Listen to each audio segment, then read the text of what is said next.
Je suis aussi très fan de ce millésime parce que je trouve que c'est un millésime qu'adorera le consommateur. En tant que vinificatrice et consommatrice de vin, on retrouve un vin très équilibré sur le fruit, avec une gourmandise que finalement dans les grands millésimes que l'on a pu avoir précédemment, on ne retrouvera que dans quelques années de bouteille. Sur ce millésime-là, on a de suite, même en primeur, énormément de notes chocolatées, de fleurs dans le premier nez, de fruits aussi, une pureté aromatique qui se retrouve après est très équilibrée en bouche avec des tanins soyeux. Ce n'est pas un monstre de structure, mais nous l'avons voulu comme ça. On n'a pas voulu trop extraire, on n'a pas voulu trop massacrer nos beaux raisins amenés à maturité.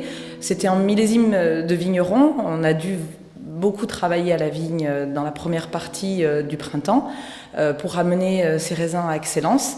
Et une fois qu'on avait ces raisins dans les cuves, il ne fallait pas trop extraire. On n'est pas sur des millésimes comme 2009 et 2010.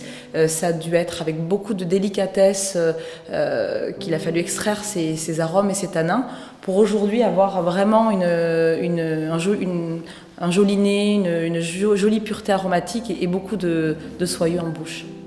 Et quand on goûte maintenant les pommerolles aujourd'hui, on est vraiment sur un pommerol élégant, classique. On retrouve vraiment des Bordeaux très élégants et petits villages dans ces pommerolles qui sont bien réussis quand même dans l'année.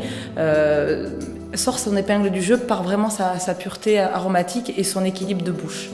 C'est un vin qui sera vite appréciable par le consommateur, qui aura un beau potentiel de garde, alors peut-être pas comme le 2010, mais je pense qu'il s'ouvrira vite et qui sera extrêmement séduisant.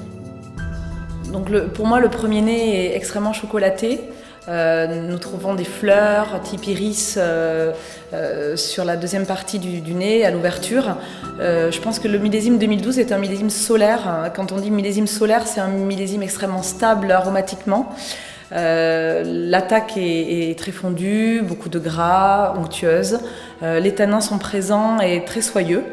La structure n'est pas énorme, mais vraiment on a beaucoup de soie dans ces tanins.